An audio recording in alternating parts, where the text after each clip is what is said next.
Everyone, अस्सलाम वालेकुम। So guys, कैसे हैं आप लोग? आई होप आप सब अच्छे होंगे। अल्हम्दुलिल्लाह मैं भी खैरियत से हूँ। गाइस, आज मैं करने वाली हूँ किचन को डीप क्लीन। मैंने आपसे कहा था ना, किचन बहुत ज्यादा गंदा हो गया है और रमजान से पहले एक बार अभी सफाई किचन की करेंगे, फिर करेंगे ईद से पहले। तो उससे पहले मैंने सोचा कि मैं अपनी दवाई ले लेती हूँ। गाइज, मैंने ना पहले भी बताया था आपको 10-15 दिन पहले कि मुझे ना अकल दाढ़ आ रही है, तो बहुत ज्यादा दिक्कत दे रही है। ठीक है, वो ना दर्द ठीक हो जाता है एंड फिर से कंटिन्यू हो जाता है, तो वही मुझे प्रॉब्लम हुई। अपना दोबारा से मुझे दर्द हुआ तो मैं ये दवाई लेके आई, जो कि इन्फेक्शन की टेबलेट है और जो पेन किलर वगैरह है। साथ में डॉक्टर ने माउथ वॉश भी दिया है मुझे 2 टाइम्स, यानी सुबह और रात में सोने से पहले, कि माउथ वॉश से जो है यूज करके तब सोना। और दर्द बहुत ज्यादा है, स्वेलिंग बहुत ज्यादा मेरे फेस पे आ गई है, तो इस वजह से ना मैंने सबसे पहले मैंने कहा चलो पेन किलर ले लेते हैं, फिर जाके काम करेंगे, क्योंकि काम तो रोज का है और रोज करना है, जाहिर सी बात है। तबीयत खराब हो या जो भी कुछ हो, काम तो करना है, हमारी तो छुट्टी होती ही नहीं कभी भी। और जो काम करने वाली औरतें हैं, विमेन हैं, जो बाहर काम कर रही हैं, वो तो फिर भी एक बार को चलो लीव ले लेती हैं, लेकिन हाउसवाइफ की तो कभी छुट्टी नहीं होती। बस यही मैं कहती हूँ अपने हस्बैंड से कि मुझे भी छुट्टी दे दो किसी दिन, पर ना, मेरी कहाँ छुट्टी होने वाली है। संडे भी मेरे लिए वैसे ही और दिन भी मेरे लिए वैसे ही। अब यह है कि अम्मी बर्तन निकाल रही थी तो मैं उठा उठा के ला रही थी, फिर थोड़ा सा ना मैंने गैस पे पानी गर्म किया। मैंने कहा गर्म पानी से जो है बर्तन अच्छे से साफ हो जाएंगे। चिकनाई जो डिब्बों के ऊपर लग जाती है ना, जब हम छौंका वगैरह लगाते हैं तेल से ना, बघार लगाते हैं सब्जियों में, दाल में, तो वो तेल ऊपर उड़ के जाता है। 2-2 खिड़कियां लगी हैं, लेकिन फिर भी जो है अच्छी खासी चिकनाई हो जाती है डिब्बों के ऊपर, तो वो गर्म पानी से ना बहुत जल्दी छूट जाती है। तो बस मैंने सोचा चलो कर लेते हैं, अब एक बार अभी सफाई कर लेंगे, फिर कर लेंगे ईद आने से पहले पहले, यानी कि रमजान के लास्ट में, तो सही रहेगा। गाइस, एक तो ना घर हमारा रोड के किनारे है, और ये सबसे बुरी बात है कि धूल इतना हो जाता है ना कि जब बर्तन के ऊपर हाथ फेरो ना तो उंगलियों पर धूल लग जाता है। हालांकि झाड़ पोंछ का काम तो रोज होता है हमारे घर में, डेली समझ लो। ये रैक वगैरह पे से कपड़ा मारना और कपड़े से बर्तन वगैरह साफ करना डेली हम लोग करते हैं, पर फिर भी हो जाता है। अब अच्छे नहीं लग रहे थे, बर्तन चिपचिपे से हो गए थे, तो मैंने कहा चलो सफाई कर लेते हैं टाइम निकाल के। जुमे का दिन तो मैंने लिया नहीं, आज था सैटरडे का दिन, तो हमने सैटरडे से साफ सफाई सुबह से ही शुरू कर दी। बल्कि सबको ब्रेकफास्ट वगैरह कराया, बच्चे मेरे स्कूल चले गए और हस्बैंड मेरे जो है मशीन पे काम कर रहे हैं अभी छत के ऊपर, और बस मैंने जो है साफ सफाई स्टार्ट कर दी। अम्मी ने कहा बस चलो काम में लग जाओ, क्योंकि दोपहर हो जानी है, छोटा दिन इतना हो रहा है, फटाफट से जोहर की अजान हो जाती है, फिर जोहर के बाद से जो वक्त होता है ना वो तो पता ही नहीं चलता, एकदम से बीत जाता है। सुबह से उठ के जोहर तक तो अच्छे खासे काम हो जाते हैं, लेकिन जोहर के बाद से काम नहीं होते। और आप लोग तो जानते हो मैं अपने हस्बैंड की भी हेल्प कराती हूँ, वो सिलाई करके जब कपड़े रखते हैं तो उसकी जो फिनिशिंग वगैरह होती है, तुरपन बटन वगैरह लगाना, ये सारे काम मुझे ही करने होते हैं, सब मैं ही कर करके रखती हूँ। और यहाँ बर्तन धो के मैं ना टब में एक एक रख रही थी। मैंने कहा चलो जब इनका पानी थोड़ा निचुड़ जाएगा तब इन्हें उठा के ना बेड पे रखेंगे। बेड पे हमने जो है चटाई बिछा रखी है, तो चटाई पे ही इसको बर्तन को रख रहे हैं एक एक करके। छोटा घर होता है ना तो थोड़ी सी दिक्कत हो जाती है, सारा फैल जाता है। छोटे बच्चे तो है नहीं, कोई नहीं तो अभी परेशान करते, आना जाना करते अंदर बाहर। अगर मेरे बच्चे स्कूल ना गए होते ना तो अंदर बाहर करते रहते, और जो है अंदर से पानी बाहर से पानी अंदर की तरफ जाता और ज्यादा गंदा होता घर। वाइट टाइल लगी है कमरों में, और किचन में तो ज्यादा गंदगी हो जाती है ना, साफ नहीं। मतलब ये है ना कि आप ये देखो कि अगर नंगे पाँव है ना तो नंगे पाँव भी छप जाते हैं, तो बहुत ज्यादा हो जाता है। मैंने तो बस बच्चे स्कूल गए और मैंने कहा चलो सही है, मौका अच्छा है, फिर संडे हो जाएगा अगले दिन। संडे में तो बस बहुत काम फैलता है। उस दिन तो खैर मेरे हस्बैंड भी छुट्टी पर ही रहते हैं, संडे में नहीं जाते काम पे, अपना जो रुकावा होता है काम वो कर लेते हैं, या भाई आराम भी कर लेते हैं, क्योंकि हफ्ते में एक दिन जाहिर सी बात है आराम करना चाहिए, शरीर को भी आराम की जरूरत होती है। अब अम्मी भी कह रही थी मुझे कि मैं धो लूंगी बर्तन, तुम चली जाओ जाके किचन साफ कर दो, किचन को टाइल वाइल मतलब किचन की धो दो। मैं सोच रही थी कि मैं ही धो दूं ना, क्योंकि अम्मी की तबीयत ठीक नहीं है, थोड़ा सा ना उन्हें बुखार सा है, और जाहिर सी बात है टाइल वाइल रगड़ के धोना फिर पानी वानी डालना तो इससे क्या ना कपड़े भीग जाएंगे, या मेरा भी बुरखा हल्का हल्का सा ना बुरखा मेरा भीग गया था, नकाब। अम्मी ने कहा जो है डलिया इसे धो के रख दो, इसके अंदर ना बर्तन उल्टे करके रख देना ताकि पानी अच्छे से गर जाए, निकल जाए, निचुड़ जाए पानी। तो इस वजह से गाइस जो मेरे पुराने ब्लॉग्स देखते हैं उन्हें मालूम होगा कि मैं अपने मायके में ही रहती हूँ। पहले मैं रेंट पे रहती थी, लेकिन किसी प्रॉब्लम की वजह से जो है अब मैं फिलहाल अभी अपने मायके में ही रह रही हूँ। हम लोग अभी साथ रह रहे हैं अल्हम्दुलिल्लाह। मैंने जो है एक प्लॉट खरीदा हुआ है, और आपकी दुआओं से, अल्लाह पाक के रहमो करम से बहुत जल्दी मैं बनाऊंगी उस पे घर। गाइस थोड़ी सी प्रॉब्लम घर पे भी चल रही है, थोड़ा सा जो है मेरे ऊपर कर्जा है, मैंने जो प्लॉट लिया है उसके पैसे मुझे अदा करने हैं, थोड़ी फाइनेंशियल दिक्कत घर में चल रही, इस वजह से मैंने अपना चैनल बनाया। देखिए बाहर जाके काम करना, फिर ना घर की देखभाल नहीं हो सकती है, बच्चों की परवरिश में भी दिक्कत आती नहीं हो सकती है, कई सारे मसले मसाइल हैं, घर के बाहर निकलो बहुत सारी बातें हो जाती हैं। तो मुझे आइडिया आया कि हिना यूट्यूब चैनल बना। इससे पहले भी मैंने यूट्यूब चैनल बनाया था तो वो यूट्यूब ने डिलीट कर दिया, क्योंकि वो मेरा ओरिजिनल कंटेंट नहीं था, उसमें सिर्फ मैं वॉइस ओवर किया करती थी और एडिटिंग किया करती थी। ऐसे तो अनेकों चैनल हैं, लेकिन मुझसे कुछ हो गई होगी गलती, ठीक है। और उसमें सब्सक्राइबर 2000 से भी ज्यादा हो गए थे, मेरा चैनल मोनेटाइज होने वाला था वो, लेकिन उससे पहले ही वो चैनल की धज्जियां उड़ गई, वो डिलीट हो गया हमेशा के लिए। फिर मैंने ईमेल वगैरह भी भेजे, लेकिन वो वापस से चैनल नहीं आया। तो फिर मैंने कहा चलो हिम्मत मत हारो। थोड़े दिन तो खैर मैं बहुत ज्यादा डिमोटिवेट हो गई थी, लेकिन फिर मैंने कहा चलो अल्लाह पाक की इसी में कोई बेहतराई रही है, आगे चल के और सब्सक्राइबर हो जाते और मेरे वो मेहनत लग करती इस पे चैनल पे, तो आगे चल के मेरा चैनल डिलीट हो जाता। तो इस वजह से मैंने कहा चलो जो होता है अच्छे के लिए होता है।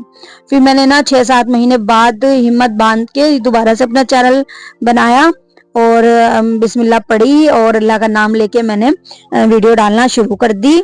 अल्लाह पाक के रहमो करम से 750 सब्सक्राइबर हो गए हैं। गाइस टाइम तो लगता है, देखिए यूट्यूब पे जो है कामयाब होने में एकदम से नहीं कामयाब हुआ जाता, क्योंकि जाहिर सी बात है हम लोग कोई जो है सिंपल लोग हैं, हम लोग अगर अपना लाइफ स्टाइल दिखाएंगे तो लोग नहीं देखना पसंद करते, फिर भी लोगों के दिलों में जगह बनाने में टाइम तो लगता है।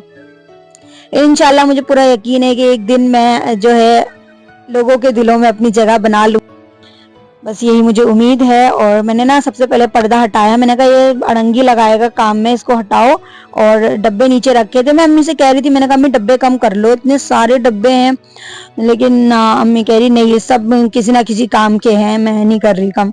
मैंने कहा हाँ सब किसी ना किसी काम के हैं, कम कर लो, जितने होंगे उतने धोने में परेशानी होती है। फिर ना मैंने सिलेंडर को निकाल के उसका रेगुलेटर निकाला सिलेंडर से, गैस का, गैस को भी धोना है, और एक एक करके धीरे धीरे मैंने सारा सामान ले जा के बाहर रखा। इसमें मुझे थोड़ी दिक्कत तो हुई, लेकिन बस कर लिया। दवाई भी खा ली थी ना तो मुझे दर्द नहीं हो रहा था। बस 3 साल हो गए हैं मुझे ना ऐसे ही दर्द रहता है, अकलदाड़ में बिल्कुल हल्की सी दिख रही है, थोड़ी सी, ये बाहर नहीं निकल रही बिल्कुल भी। मुझे इतना, जब भी जोर मारती है ना बाहर निकलने की कोशिश करती है तो सूजन आ जाती है बहुत, और खाना नहीं खाया जाता, मेरा मुंह ना खुलता नहीं, बहुत जरा सा मुंह खुलता है, तो चम्मच से जरा जरा से ही खाना खाया जाता है। 2-3 बार डॉक्टर को भी दिखा लिया मैंने, लेकिन उन्होंने तो कह दिया कि इसकी सर्जरी करानी पड़ेगी। बस मेरी हिम्मत नहीं हो रही थोड़ी सी ना। देखो सिंपल अगर निकलवाना हो तो चलो निकलवा लो, उसके बाद ये स्टिचेस वगैरह डॉक्टर कह रहे थे कि लगेंगे, इससे मुझे थोड़ा सा डर लग रहा था कुछ। मैंने फिर यूट्यूब पे वीडियोस भी देखी, तो वो देख के और मेरे हाथ पांव ठंडे हो गए, हिम्मत नहीं बन रही थी। और फिर मैं एक चीज और सोच रही, मैंने कहा अगर मैंने चली गई, चलो करवा भी ली हिम्मत बांध के, लेकिन फिर उसके बाद क्या होगा कि घर के काम वाम की दिक्कत, बच्चे स्कूल जा रहे, अगले महीने से बच्चों के पेपर हैं, ठीक है, टाइम टेबल उनका मिल गया अगले महीने से, क्या सॉरी अभी ही दिसंबर में 17 तारीख से पेपर हैं और 9 से तो उनके जो है डिक्टेशन वगैरह वो स्टार्ट है और रिवीजन टेस्ट वगैरह चल रहे हैं। तो है ना, बस ये है कि चलो ईद बाद का टाइम ठीक रहेगा, अब सही रहेगा, एक मौसम भी ठीक हो जाएगा और अपना सब कुछ सही रहेगा, बच्चों की छुट्टी भी पड़ जाएगी, उनके फाइनल पेपर हो जाएंगे तो टेंशन नहीं रहेगी। अब क्या करेंगे, हर चीज देख के काम करना पड़ता है, लेकिन अगर बहुत ज्यादा परेशानी होगी, देखिए जैसे हर 10 दिन में 15 दिन में सूजन आ रही, दवाई कब तक खाएगा इंसान, दवाई भी बहुत हार्ड होती है, 620 mg की जो है मेरी वो टैबलेट है, दो दवाई भी कब तक खाएगा, जाहिर सी बात है दवाई नुकसान करेगी, तो बस ये है कि फिर तो वही निकलवानी ही पड़ेगी। और मेरे हस्बैंड भी कह रहे थे कि बस हिम्मत करके इसको निकलवा ही लो, रोज रोज के दर्द से और परेशानियों से छुट्टी मिल जाएगी, क्या करना। मैंने भी कहा हाँ आप तो कह रहे हो कि कितना आसान है, निकलवा लो, आराम मिलेगा मुझे, आराम भी तो बहुत जरूरी है इसके साथ। एक एक करके देखिए सारे सामान मैंने निकाल के किचन से बाहर रख दिए, क्योंकि अब जो है अम्मी का काम है बर्तन धोने का और मैं करूंगी टाइल्स की सफाई, यानी किचन को रगड़ रगड़ के साफ करूंगी मैं। और ये सारे ना जो ये फूल वूल देख रहे हो ना आप, ये फ्लावर पॉट वगैरह, ये सब रात में धो के रख दिए थे, इनका सबको रात में ही साफ कर दिया था, क्योंकि जितना काम निपट जाए उतना अच्छा है, फिर ज्यादा फैला के फायदा भी क्या है। और कैसी मशक्कतों से मैंने जो है बर्तनों का रैक वो उतारा, तो थोड़ा भारी लग रहा था मुझे, और ना रास्ते में सामान भी काफी सारा फैल गया था, तो मैंने सामान हटाया धीरे धीरे करके, और तब जाके मैं लाई रैक उठा के। ये ना ड्रिल मशीन से अटका हुआ था रैक, लेकिन ये है कि निकल गया, इसको निकाल के इसको ना मशीन से अटका दिया, फिर ना ये गिरता नहीं, एक जगह फिक्स रहता है, बस जब धोना हो जब इसे उतार लो। ठीक है, मैंने भाई से लगवा दिया था, डस्टबिन बाहर निकाल के रख दिया, क्योंकि कूड़े वाले आएंगे भैया, एक गाड़ी आती है ना कूड़े की, तो मैंने कहा चलो वो ले जा लेंगे। और यहाँ अम्मी लग गई थी बर्तन धोने के काम पे, और मैं भी अपनी आस्तीन वस्तीन ऊपर चढ़ा के और किचन को साफ करने के काम में लग गई थी। तो भाई मिलजुल के काम कर लो ना तो भारी नहीं पड़ता, पता भी नहीं चलता कि काम कब निमट जाता है। तो ऐसे ही हमारे यहाँ सब मिलजुल के काम करते हैं। और सबसे पहले मैंने कहा चलो जो है फ्रिज को साफ कर देते हैं, सारा कुछ जो फ्रिज में कूड़ा कबाड़ा है वो से निकाला। और ये देख सकते हैं आप, कान की दवाई भी फ्रिज में, सॉरी आँख की दवाई है, इसको फ्रिज में रखी हुई थी। ठीक है, बस सारा सामान निकाल के एक तरफ करा। वैसे ज्यादा कुछ सामान है नहीं इस समय, फ्रिज भी खाली पड़ा है, काफी दिन से फ्रूट्स वगैरह घर में आए नहीं, वरना तो रखे रहते हैं माशाल्लाह से सब। तो सारा सामान निकाल दिया, और फ्रिज की कंडीशन भी बहुत ज्यादा खराब हो रही है, काफी पुराना हो गया ये। अम्मी से कह रही थी, मैंने कहा अम्मी नया ले लो, किस्त पे ही ले लो, बस ले लो नया, बहुत पुराना हो गया। अब इसका ना कलर भी पहले रेड था, तो पता है थोड़ा सा ना डेंट वगैरह पड़ गया था ना इधर उधर खिसकाने से, क्योंकि हमारी जो किचन है ये नई बनी हुई, हमारी किचन ना पहले दूसरी तरफ बनी हुई थी, तो जब किचन इधर बनी तो सारा सामान इधर शिफ्ट किया गया, तो इधर उधर करने से ना इस पे डेंट वगैरह पड़ गया, तो फिर इसमें ना कलर करा दिया था। ये मेरे देवर ने, जो है मशीन आती है ना वो गन मशीन जिसमें पेंट भर के पेंट करते हैं, उससे इसमें ग्रे कलर कर दिया था। तो आप देख सकते हो कलर भी हल्का हल्का सा ना कहीं कहीं से उतर गया। मैं कह रही थी, मैंने कहा अम्मी चलो इसे कबाड़ी को दो और क्या बोलते हैं नया लो, तो अम्मी कह रही हाँ लेंगे नया, जब उनका बजट बनेगा तब लेंगी, जाहिर सी बात है, अपना अपना जो है घर का हिसाब होता है। मैंने सारी इसकी ट्रेवरे निकाल दी, पता है ये ना निकालने के चक्कर में ना चटक भी गई थी मेरे से, तो मैंने अपनी बहन को कहा, मैंने कहा इसको ना धोने के बाद पहले फेविक्विक से चिपका लेना, तब जाके सेट करेंगे, इसमें रखेंगे। तो सारा सामान दे दिया था निकाल के, अम्मी धो रही थी ट्रेवरे सारी चीजें, और यहाँ मैं पानी भर रही थी, तो पतीली में पानी भर रही थी, फिर मैंने अम्मी से कहा, मैंने कहा अम्मी मुझे बाल्टी दे दो, एक छोटी बाल्टी सही रहेगी, पतीली में कितना पानी ले लेके मैं जो है फ्रिज को धोऊंगी, काफी टाइम लग जाएगा। तो फिर मैंने छोटी बाल्टी उनसे मांगी, और छोटी बाल्टी में पानी भर के तब जाके मैंने जो है फ्रिज साफ किया। साफ तो गाइस मैंने कर दिया था, देखिए अच्छा खासा चिमका दिया था मैंने, बिल्कुल। अब तो खैर माशाल्लाह से कॉकरोच भी दिखाई नहीं दे रहे, वरना पुरानी वाली किचन थी ना तो उसमें अच्छे खासे कॉकरोच हो जाया करते थे, क्योंकि ना दीवारों पे थोड़े थोड़े से ना गैप थे, स्लैब के ऊपर नीचे गैप थे, तो उसमें जाके वो बैठ जाया करते थे। और अब तो क्या माशाल्लाह टाइल्स वगैरह लग गई हैं, तो कहीं भी छुपने की जगह नहीं है। तो अब के ना एक दो कॉकरोच ही मुझे दिखा है बस, बाकी पूरी किचन साफ थी, कोई कॉकरोच नहीं है। और फिर ये ना साफ सफाई भी होती रहती है रेगुलर, जो है महीने भर में तो देखो हो ही जाती है साफ सफाई। झाड़ पोछ तो खैर हम करते रहते हैं, पर जैसे ये डीपली क्लीन मैं कर रही हूँ तो ये तो खैर अभी मैं 2-2.5 महीने हो गए मुझे। लेकिन अगर नॉर्मल वैसे झाड़ पोछ करनी हो, डिब्बे हटा के साफ करना सब तरफ से झाड़ू वगैरह, ये तो मैं नॉर्मल मारती रहती हूँ, साफ सफाई करती रहती हूँ, तो नहीं होते कॉकरोच। हमारे पड़ोस में ना एक आंटी है, वो ना शिकायत करती रहती है कि हमारे किचन में इतने कॉकरोच हैं, इतने कॉकरोच हैं, क्या करें। अब पता है गाइस, ये जो गैस सिलेंडर होता है ना, इसकी गैस की स्मेल से कॉकरोच हो जाते हैं किचन में। और फिर कुछ खाने पीने का सामान भी रखा होता है ना, इसकी वजह से भी कॉकरोच खुद ही खुद पैदा हो जाते हैं। फिर किचन को अगर ना साफ करें ज्यादा दिन तक, तब भी कॉकरोच हो जाते हैं गंदगी से। तो उनके ना बहुत कॉकरोच रहते हैं। जब वो सफाई करती है ना किचन की, तो आप ये समझ लो कि उनके कॉकरोच गली तक में आते हैं, निकल के भागते हैं, इतने कॉकरोच उनके किचन में हो जाते हैं। वो पूछ रही थी कि तुम लोग क्या करते हो जो तुम्हारे किचन में कॉकरोच नहीं होता। हमने कहा हम तो कुछ करते नहीं, बस ये किचन को जो है साफ करते रहते हैं। तो कॉकरोच होने का तो सवाल ही पैदा नहीं होता।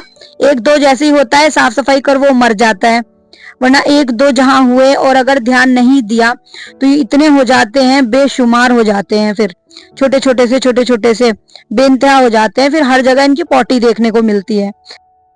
फ्रिज को अंदर से साफ किया, फिर उसके बाद मैंने बाहर से साफ किया अच्छे से, जेली से साफ किया मैंने। अंकल से जो जेली ले लेती हूँ ना कपड़े वगैरह धोने के लिए, तो उसी से साफ किया, बहुत अच्छे से चमक गया। जेली से ना बहुत अच्छे से सफाई हो जाती है, टाइल्स वगैरह भी साफ हो जाती है। ये ना बल्कि तो टाइल्स साफ करने के लिए टाइल्स क्लीनर है, लेकिन जो है मैंने ना जेली लगा के और तब मैंने ब्रश से ना अच्छे से साफ किया, और जो है पूरी टाइल्स चमक गई।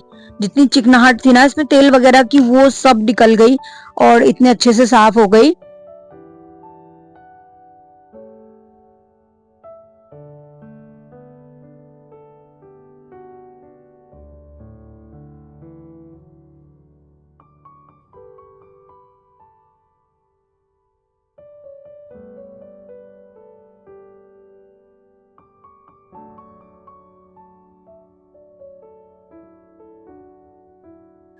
फ्रिज को साइड हटाया, फ्रिज के नीचे भी काफी ज्यादा गंदा हो रहा था, क्योंकि झाड़ू नहीं पहुंच पाती है ना नीचे तक।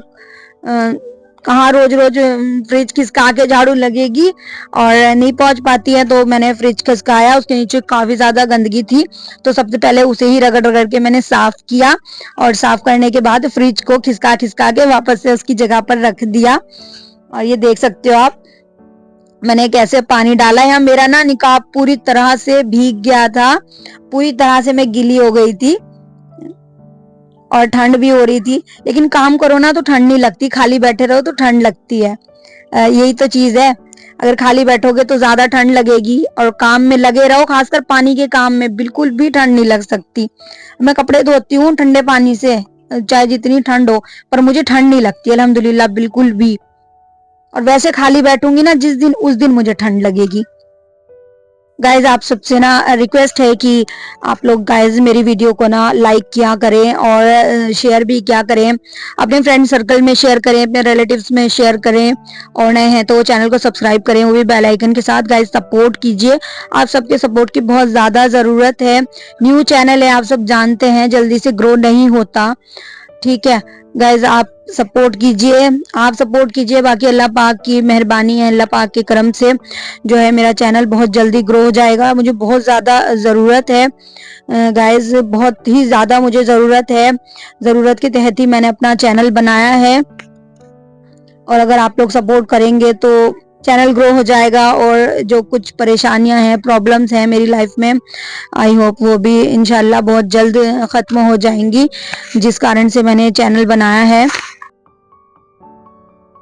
गाइज आप सब जानते होंगे कि मेरा अभी कोई घर है नहीं।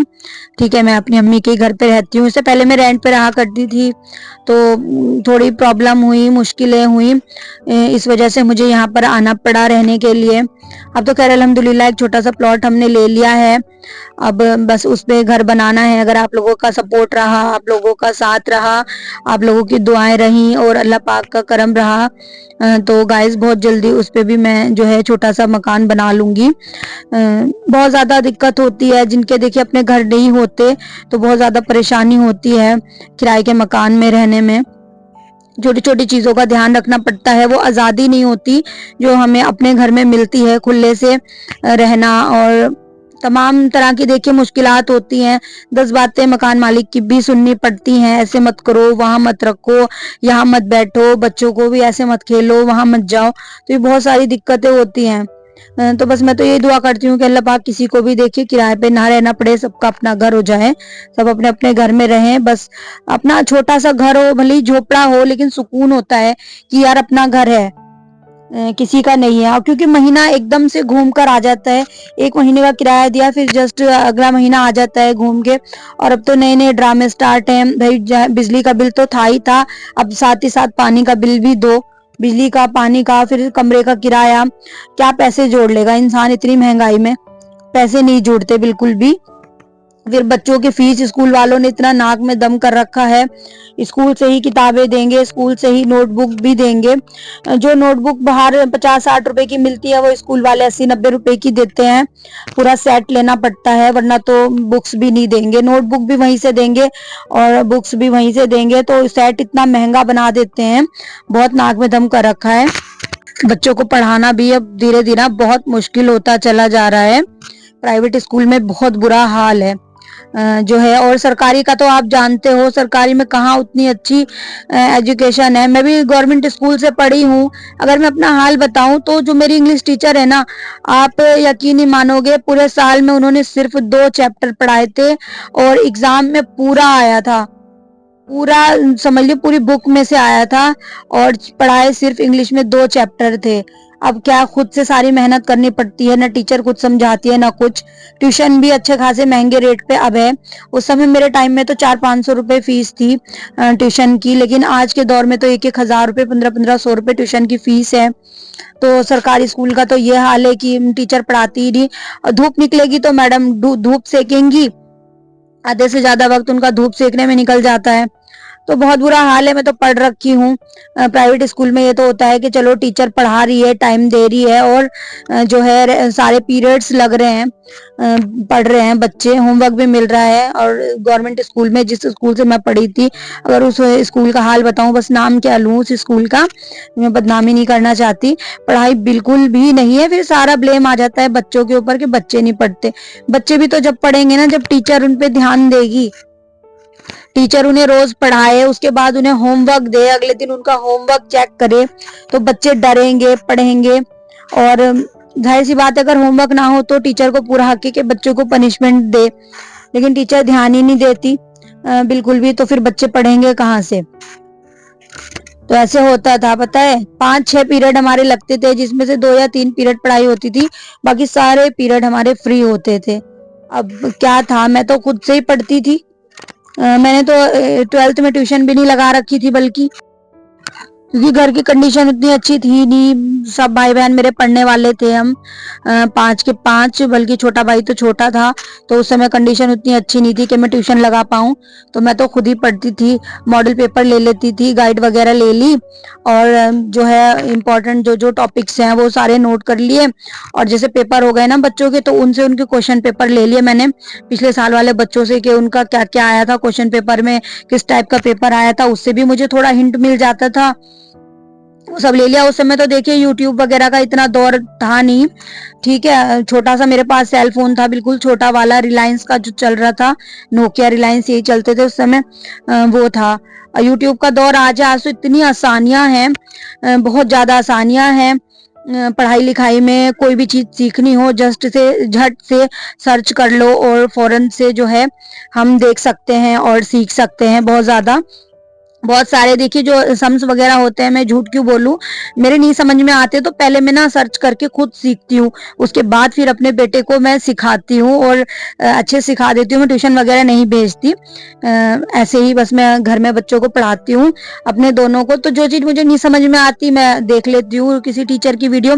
काफ़ी सारे चैनल मैंने सब्सक्राइब कर रखे हैं इंग्लिश के भी, जैसे सरताज सर का है, सरताज सर का चैनल है, और 3-4 और टीचर हैं, तो उनके भी चैनल मैंने सब्सक्राइब कर रखे हैं, क्योंकि मुझे इंग्लिश का शौक है बहुत ज़्यादा, इंग्लिश ग्रामर वगैरह सीखने का मुझे शौक है कि मैं इंग्लिश बोलूँ, फ्लुएंटली इंग्लिश बोलूँ।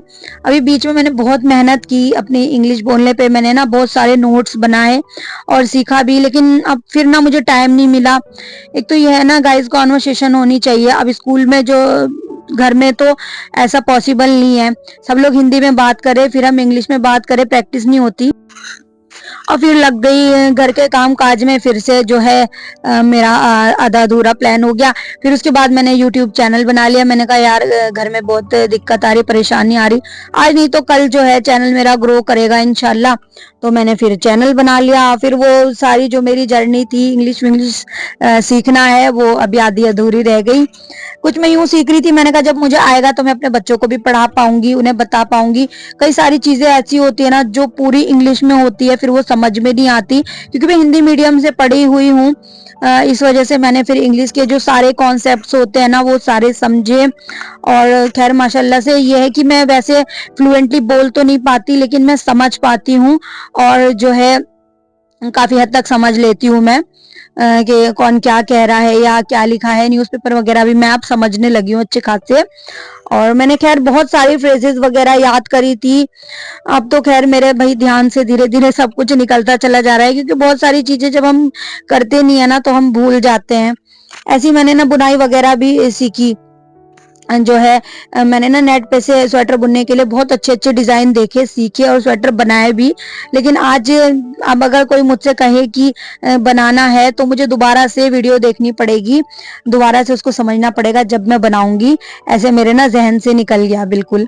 और ये देखिए किचन बिल्कुल चमक गई है बातों ही बातों में, बिल्कुल मैंने साफ कर दी। और फिर मैंने इसके ऊपर ना वाइपर मारा, छोटा छोटा वाइपर मारा, क्योंकि उससे ना सारा पानी साफ हो गया था। किचन जब ना थोड़ा सा मतलब अभी गीला था तो फिर मैंने पता क्या किया, मैंने ना पोछा मार के और जो है सारा किचन अच्छे से सुखा दिया। फिर भी इसको ना थोड़ी देर लगेगी अभी सूखने में, ठीक है। और ये यहाँ देख सकते हैं आप सारे बर्तन धुल गए, बस थोड़े बहुत बर्तन पड़े हैं धोने के लिए। तो गाइस किचन को जब मैं सजाऊंगी ना, सारे बर्तन रखूंगी, किचन का मेकओवर करूंगी, वो मैं ना अगले वीडियो में आपको दिखाऊंगी, क्योंकि वीडियो हो गया था काफी लंबा ऐसे ही, और बहुत ज्यादा लंबा हो गया था। तो मैंने कहा चलो अभी जब किचन को सजाऊंगी तो उसके लिए मैं एक नया व्लॉग बनाऊंगी, तो मैं आपको नेक्स्ट वीडियो में आपके साथ शेयर करूंगी। तो गाइस आई होप आपको पसंद आया होगा मेरा आज का वीडियो। और इस तरह से देखिए मैंने सारी किचन की क्लीनिंग की।